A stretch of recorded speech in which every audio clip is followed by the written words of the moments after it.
Neymar junior এবং Lautaro Martinez 2026 সালের বিশ্বকাপে আর্জেন্টিনার লাউতারো মার্টিনেজ এবং ব্রাজিলের নেইমার জুনিয়র কে এগিয়ে থাকবেন তাই নিয়ে এই বিস্তারিত ভিডিও। বন্ধুরা 2026 সালের বিশ্বকাপের টিকিট এরই মধ্যে আর্জেন্টিনা অর্জন করে ফেলেছে, কিন্তু ব্রাজিল দল এখন পর্যন্ত সেই টিকিট পায়নি। তো বন্ধুরা কথা হচ্ছে 2026 সালের বিশ্বকাপে নেইমার জুনিয়র এবং লাউতারো মার্টিনেজ এই দুই ফুটবলারদের মধ্যে কে এগিয়ে থাকবেন চলেন এক নজরে দেখি। বন্ধুরা 2022 বিশ্বকাপ জেতার পর থেকে লাউতারো মার্টিনেজকে সারা বিশ্বের মানুষ চিনতে পেরেছে। সারা বিশ্বে এখন তার ভক্ত সমর্থক ছড়িয়ে ছিটিয়ে পড়েছে।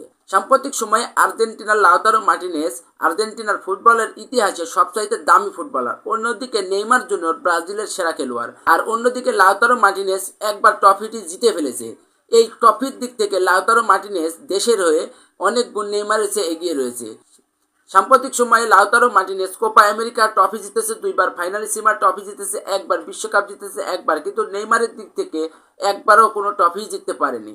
আমি ব্যক্তিগতভাবে নেইমারের চেয়ে ট্রফির দিক থেকে লাউতারো মার্টিনেজ অনেক গুণ এগিয়ে থাকবে, এটা আমি শিওর দিতে পারি।